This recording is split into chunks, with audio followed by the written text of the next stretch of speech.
السلام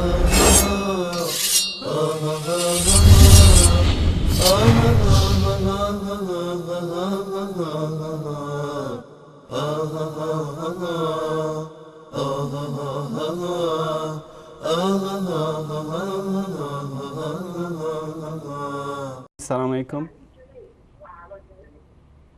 السلام علیکم. علیکم السلام و رحمت الله. خسته نباشید. سلام. آقای انصاری می‌خواستم صحبت کنم راجع به برنامه. خودتون اسمتون و از کجا زنگ میزنید؟ بله؟ اسمتون و از کجا زنگ میزنید؟ بله بله. حسین هستم.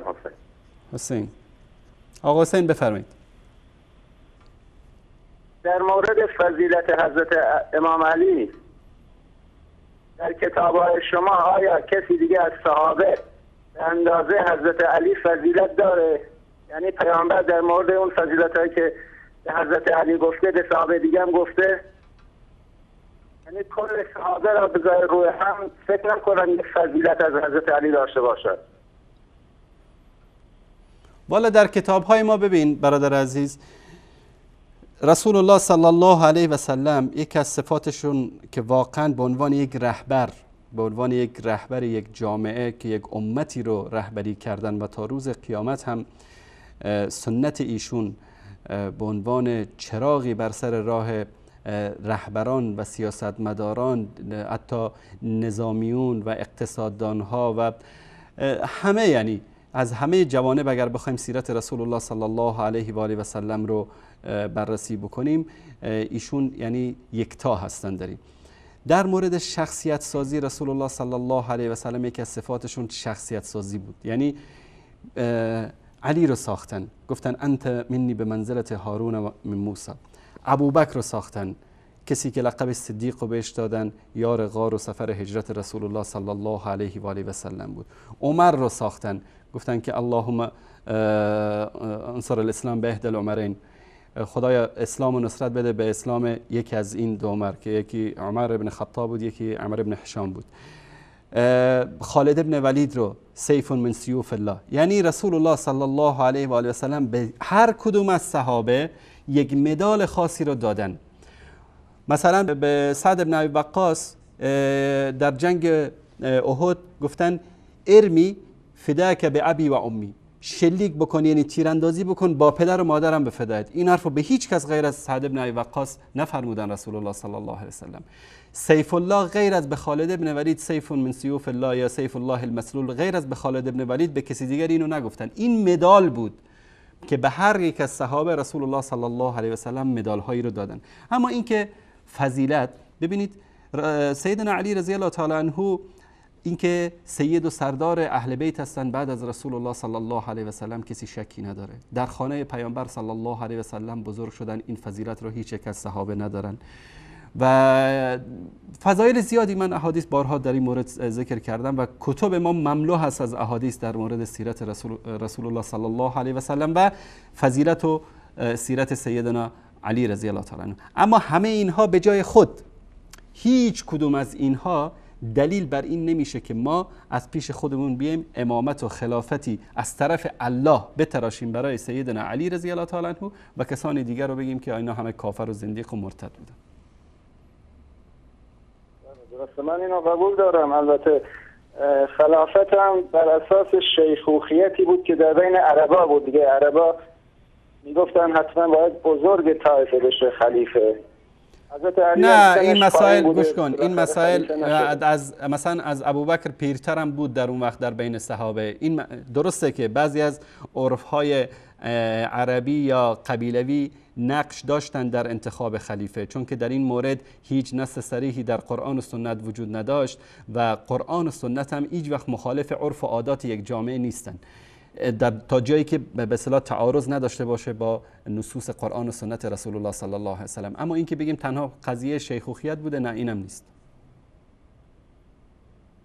یه سوال دیگه هم دارم آقای انصاری در مورد معاویه است. حالا شما هم معاویه را قبول دارید هم حضرت علی را قبول دارید، مگر چنین کاری میشه؟ مگر چنین هست دو نفر که یکی حق بود و یکی باطل ما هر دوتاشو قبول داشته باشیم؟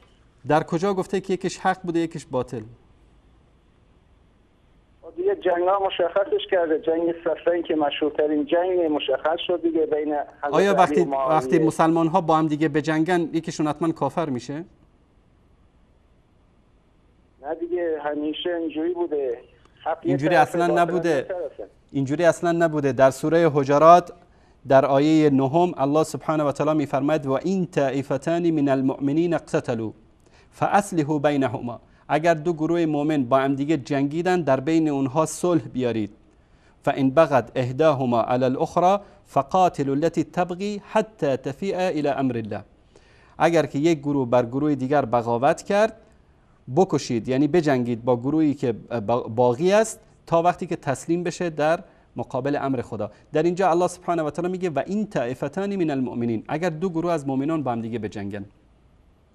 نگفته که دو گروه از مؤمنین که جنگیدن یکیش کافر میشه یکیش مسلمان. دست در نکنه. خیلی ممنون. تشکر از شما. خدا نگهدارت. حتی ببینید ما در خود کتب شیعه در مورد همین قضیه جنگ اینجا وسایل شیعه از دوستانشون بدن. کتاب وسایل شیعه است. این صفحه بعدش، اینم شناسنامش، اینم روایت 20032 در این باب روایت دهم. در اینجا میگه که علی علیه السلام لم یکن ینسب احدا من اهل حربه الى الشرك ولا الى النفاق ولكنه كان يقول هم اخواننا بغوا علينا. سیدنا علی رضی الله عنه هیچ کدام از کسانی که با او جنگیدن متهم به مشرک بودن یا منافق بودن نمیکرد، ولکن میگفت اخواننا بغوا علينا، برادران ما هستن که بر علیه ما بغاوت کردن. چرا؟ چون در اون آیه‌ای که خدمتتون نشون دادم، آیه 9 سوره حجرات، الله سبحانه و تعالی اردو گروه رو مؤمن میدونه، یکی رو باغی، کسی که بغاوت میکنه بر علیه حاکم. و اینجا این خیلی خنده داره که در زیر این روایت چی میگه؟ هذا محمول علی تقیه. میگه اینجا فکر کنیم حضرت علی حتما تقیه میکرده. خدا لعنت بکنه اینا رو که حتی علی رو هم بهش این اتهام رو میزنن که علی هم مثل اینها دروغ میگفته. در روایت دیگری هم هست در کتاب مستدرک الوسائل از طبرسیشون، در اینجا در روایت 12445 در این باب روایت 9 اینجا میگه که از علی علیه السلام روایت شده انه سئل عن قتل جمل. از علی پرسیدن در مورد کسانی که در جنگ جمل کشته شدن، امشرکونهم، آیا مشرک بودن؟ فقال لا بل من الشرك فروا، بلکه از شرک فرار کرده بودن. قیل منافقون فمنافقون، حتما منافق بودن. قال لا ان المنافقین لا یذکرون الله الا قلیلا، منافقین الله رو ذکر نمی کنن مگر اندک. قیل فما هم، پس اینا چی بودن، کی بودن؟ قال اخواننا بغوا علینا فنصرنا علیهم، برادران ما بودن که بر علیه ما جنگیدن، بغاوت کردن بر علیه ما، ما بر آنها پیروز شدیم. این نظر سیدنا علی رضی الله تعالی عنه در مورد کسانی که با ایشون جنگیدن. پس برادر عزیز، هیچ وقت اگر دو گروه مسلمانی با هم جنگیدن این دلیل نمیشه که ما یکی رو بگیم حق است، یکی رو بگیم باطل است، یکی رو بگیم کافر است، یکی رو بگیم مسلمان است. امکان داره هر دو گروه بر حق باشن. چطور؟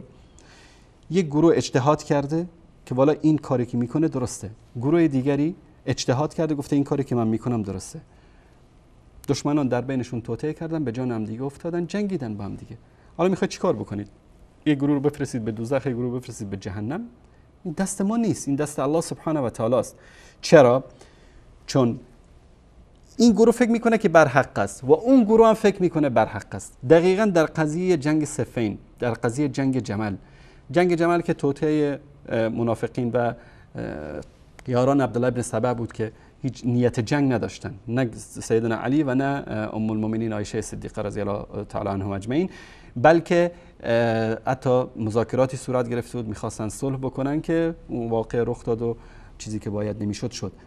اما در جنگ صفین سیدنا معاویه رضی الله تعالی عنه وقتی که لشکر کشید به خاطر خونخواهی خلیفه مظلوم بود، عثمان رضی الله تعالی عنه.